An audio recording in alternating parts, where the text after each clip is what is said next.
আসসালামু আলাইকুম বন্ধুরা, আশা করছি আপনারা সকলে অনেক ভালো আছেন। আপনাদের দোয়াতে আমিও ভালো আছি আলহামদুলিল্লাহ। আজকের ঘটনাটি বলবো একটা মাদ্রাসার ছাত্রর। তো চলো কথা না বাড়িয়ে আমরা সোজা গল্পে ফিরে যাই। তো কিছুদিন আগে আমার একটা বন্ধু আমাকে এই ঘটনাটি বলে শুনিয়েছে। সে বলেছে এই ঘটনাটি নাকি সে যে মাদ্রাসায় পড়তো সেখানে ঘটেছে। তো তার বলাটা ঠিক এমন ভাবে ছিল, আমি চেষ্টা করব তার মতো করেই বলার। তো প্রায় 6 মাস আগে সে যখন মাদ্রাসায় ছিল, মাদ্রাসায় থাকা অবস্থায়, আগে বলিনি মাদ্রাসাটা কত বড়। মাদ্রাসাটা বেশ বড় না, বেশ ছোট না, শুধু হিফজ বিভাগ, অন্য কোনো বিভাগ নেই।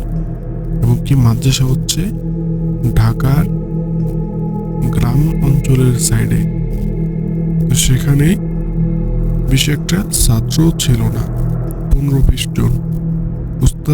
উস্তাদ ছিল মাত্র 2 জন, আর একটা বাবুর্চি ছিল। এবং কি গ্রামটি একটু একটু হন্টেড ছিল, রাত্রিবেলা কেউ বাইরে বের হতো না। এখন যে মাদ্রাসাটা ছিল, সেই মাদ্রাসার সামনে ছিল একটা বড় মাঠ, এবং কি মাঠের সাইডে ছিল একটা বট গাছ। এমনকি বট গাছের কিছু দূর ছিল মসজিদ, এবং কি মসজিদের পেছনে ছিল কবরস্থান। সেই কবরস্থানের সামনে ছিল বাথরুম। এখন ছাত্রদের যদি বাথরুম অথবা প্রস্রাব করতে হতো, তাহলে রাত্রিবেলা উঠে সেখানে গিয়ে প্রস্রাব করতে হতো। তো একদিনের ঘটনা, মাদ্রাসা থেকে একজন ছাত্র রাত্রিবেলা ঘুম থেকে ওঠে। হুজুর এমনিতে বলে দিয়েছেন যে কারো যদি রাত্রিবেলা ইস্তেঞ্জা লাগে তাহলে কোনো ছাত্রকে অথবা আমাকে ডাক দিবে, আমি তোমাদের সাথে যাব। কিন্তু সে হুজুরের কথা মানেনি। সে একা একাই প্রস্রাবের জন্য, ইস্তেঞ্জার জন্য দরজা খুলে বের হয়ে যায়। তখন মাঝরাত ছিল, সুবে সাদিকের আগ দিয়ে, যখন আর কি জিন এগুলো ঘোরাফেরা করে আজানের আগে। সে ভয়ে ভয়ে আস্তে আস্তে এগিয়ে যাচ্ছে সেই মসজিদের পাশে বাথরুমের কাছে। সে সাহস করে বট গাছের নিচ দিয়ে গিয়ে বাথরুমে যাওয়ার জন্য পানি নেয়। কি হাতে পানি নিয়ে যখনই দরওয়াজাটা খোলার সাথে সাথে দেখেছে বাথরুমের মধ্যে কে যেন সাদা কাপড় পরে দাঁড়িয়ে আছে। তার মুখটা ছিল কালো কুৎসিত, এবং কি তার হাতগুলো থেকে রক্ত পড়ছিল। সে দেখতে অনেক বেশটা লম্বা ছিল এবং কি চিকন ছিল। এটা দেখে সে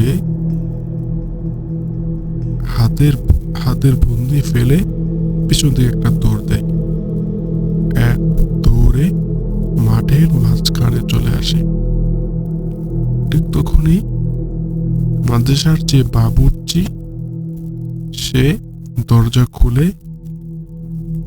মাঠে আসে এবং কি তাকে জিজ্ঞাসা করে যে কি হয়েছে। তখন ছাত্রটি বলেছে, আমি বাথরুমে গিয়েছি, সেখানে দেখি কে যেন দাঁড়িয়ে আছে। সে কথাগুলো বলছে এবং কি বাথরুমের দিকে আঙ্গুল তুলে দেখিয়ে দিচ্ছে, এবং কি সে পিছন দিকে তাকিয়ে কথাগুলো বলছে। কথাগুলো শেষ করার পর যখন তার চোখটা সামনের দিকে তাকালো, তখন দেখে সেই বাবুর্চি না, সে হচ্ছে ওই লোকটা যে বাথরুমে দাঁড়িয়ে ছিল। এটা দেখে সে জ্ঞান হারিয়ে ফেলে। এখন এখান থেকে হচ্ছে আসল মজাটা। সে জ্ঞান হারিয়ে ফেলে এবং কি সে যখন জ্ঞান ফিরে তার, তখন থেকে সে একটা বড় গাছের উপরে বসে আছে। অনেক বড় একটা গাছ। গাছটা কি সেটা সে নিজেও জানে না। নিচের দিকে তাকিয়ে দেখে যে অনেক নিচু এবং কি গাছটি অনেক মোটা। যে গাছে ওঠার মতো শক্তি সাধারণ মানুষের পক্ষে কখনোই সম্ভব না, এবং কি আশেপাশে কোনো ঘর বাড়ি কোনো কিছুই নেই। সে এটা দেখে অনেক ঘাবড়ে গেল। এই গাছের ডালকে শক্ত করে জড়িয়ে ধরে মানুষকে ডাকতে শুরু করলো, চিৎকার চেঁচামেচি শুরু করলো। কিন্তু আদৌ সেখানে একটা মানুষ ছিল না। এজন্য তার গলার আওয়াজ কোনো মানুষের কানে পৌঁছায়নি। সে গাছ থেকে অনেক নামার চেষ্টা করে, কিন্তু গাছটা অনেক উঁচু ছিল, এজন্য সে নামতে পারে না। এমন করে যখন 2 ঘন্টা 3 ঘন্টা যায়, দিনের বেলা সে চিন্তা করে যে আমাকে এখান থেকে নামতেই হবে, না নামলেও আমার খেয়াল নাই, আর যদি নামি তাহলেও খেয়াল নাই, যদি বাঁচবই না তাহলে চেষ্টা করে তারপর মরি। সে সাহস করে গাছ থেকে আস্তে আস্তে নামতে শুরু করে। তারপর কিছুটা নামার পর সে সেখানে একটু বিশ্রাম নেয়। কিছুক্ষণ পর আবার নামে। মন করে আস্তে আস্তে সে একসময় গাছ থেকে নেমে পড়ে। গাছ থেকে নামার পর যখনই মাটিতে পা রাখে, তখনই পা তার গরম হয়ে যায়। বেসিক্যালি এই গল্প এই ঘটনাগুলো আমরা প্রায় 2 মাস পরে শুনেছি। 2 মাস পর্যন্ত সে গায়েব ছিল। সেই রাতের পর থেকে 2 মাস তাকে আর খুঁজে পাওয়া যায়নি। ঠিক 2 মাস পর সেই রাতের বেলায় সেই মাঠের মাঝখানে তাকে আমরা পাই, এবং কি তাকে হোশ ফেরানোর পর জিজ্ঞাসা করলে যে তুমি 2 মাস ধরে কোথায় ছিলে, সে আমাদের এমন ভাবে বিবরণ বলে, যেটা আমি আপনাদেরকে একটু আগে শোনালাম। তারপর সে বলছে যে আমি মাটিতে নামলে দেখি যে মাটি প্রচুর পরিমাণ তাপ দিচ্ছে, অনেক গরম। মনে হচ্ছে সূর্যটা মাটির মাত্র 1 হাত উপরে থেকে রোদ দিয়েছে, এত গরম। আমি আমার শরীরের জামা খুলে আমার পায়ে বাঁধলাম। উপর থেকে কোনো গরম আসছে না, কিন্তু নিচ থেকে অনেক গরম আসছে। তারপরে আমি পা বেঁধে হাঁটতে শুরু করলাম। কিছুক্ষণ হাঁটতে দেখি মাঝখান দিয়ে একটা ছোট্ট করে একটা রাস্তা বের হয়েছে। আমি সেই রাস্তা দিয়ে যেতে শুরু করলাম। কিছুক্ষণ হাঁটার পর আমি যে গ্রামে থাকি ঠিক হুবহু সেই গ্রাম, যে দোকানপাট, ওই দোকানপাটি, যে বাড়িঘর, যে মানুষগুলো, সবগুলো সেখানে আছে, কিন্তু একজনও কথা বলছে না।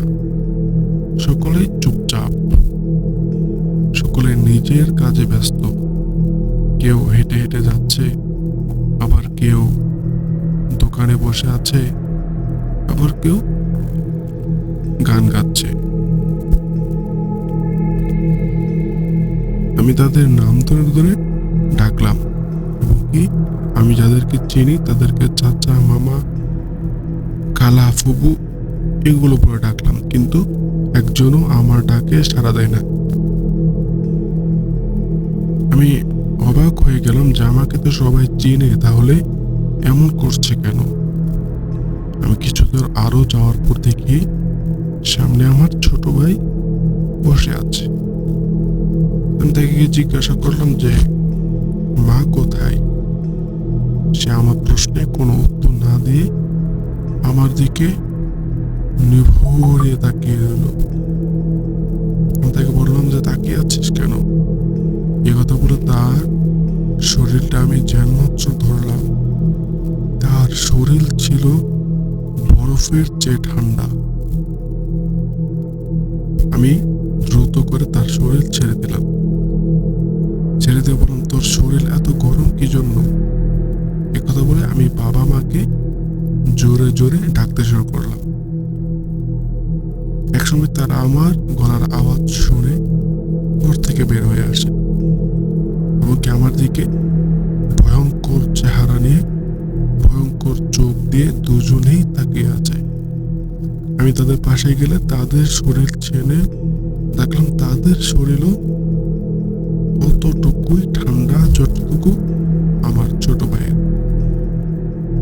তারপর আস্তে আস্তে চতুর্দিকের মানুষ আমার দিকে তেড়ে আসছে। আমি অনেক চিৎকার চেঁচামেচি করছি যে আমাকে কোনো কিছু করো না, আমি তোমাদেরই ছেলে। কিন্তু কেউ আমার কথা শুনছে না, সকলে আমাকে মারার জন্য আসছে। যখন আমি নিচে পড়ে যাই এমনকি সকলেই আমার মাথার উপরে থাকে, তখন আমি আবার সেখান থেকে অজ্ঞান হয়ে যাই। এমনকি জ্ঞান ফেরার পর দেখি আমি এখানে। আর তোমরা বলছো যে আমি 2 মাস ধরে নিখোঁজ ছিলাম, কিন্তু সেখানে তো মাত্র 1 দিন কেটেছে। এখন এটাই হচ্ছে প্রশ্ন তাদের মনে। এখান থেকে 2 মাসের জন্য সে অদৃষ্ট হয়ে গিয়েছিল, গায়েব হয়ে গিয়েছিল, কিন্তু সে বলছে তার দিক দিয়ে শুধু একটা রাত আর একটা দিন কেটেছে। তারপর থেকে সে তাবিজ ব্যবহার করে। এই তাবিজ ব্যবহার করার 2 দিন আগে, মানে এই ঘটনা ঘটার পর সে কোনো তাবিজ নেয়নি। এই জন্য প্রতি রাতে সে নিখোঁজ হয়ে যেত মাদ্রাসা থেকে, এবং কি সে কোথাও যেত সে নিজেও জানে না। 2 দিন 3 দিন পর পর আবার চলে আসতো, 2 দিন পর আবার গায়েব হয়ে যেত, আবার চলে আসতো।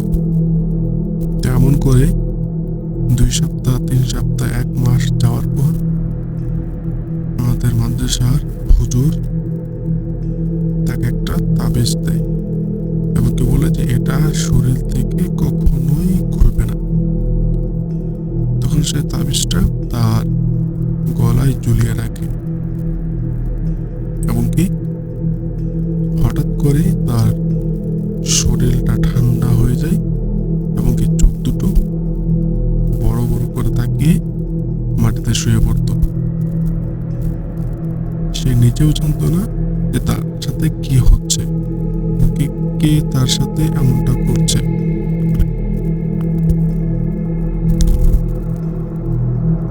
তারপর থেকে সে খাওয়ার সময়, গোসল করার সময়, হাঁটার সময়, পড়ার সময় শুধু এক ধ্যানে একদিকে তাকিয়ে থাকতো।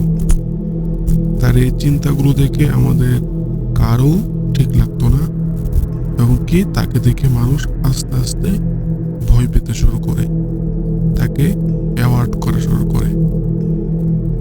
ঠিক কিছুদিন পর সেই গ্রাম থেকে আবার নিখোঁজ হয়ে যায়, কিন্তু এবার আর তাকে খুঁজে পাওয়া যায় না। সে এখন পর্যন্ত গায়েবে আছে এবং কোন দিন আমাদের সামনে আসবে এটা কেউ জানে না।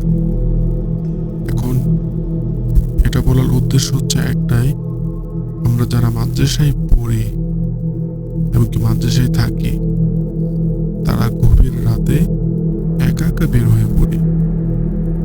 আমরা জানি যে আমাদের প্রতি জিন অথবা বিশ্বাস, এদের নজর থাকে বেশি।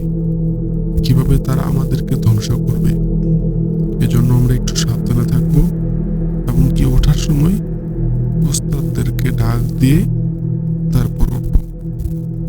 এবং কি আমরা যারা বাড়িতে থাকি দরজায় যদি আপনার আপনজন, মা হোক, বাবা হোক, ভাই হোক, বিবি হোক, সন্তান হোক, যদি 3 বার ডাক না দেয়, আপনার জীবন গেলেও আপনি দরজা খুলবেন না। এটা আমার আপনাদের প্রতি অনুরোধ। সকলে আমার জন্য দোয়া করবেন, এবং কি এই ঘটনা যদি ভালো লেগে থাকে শেয়ার করতে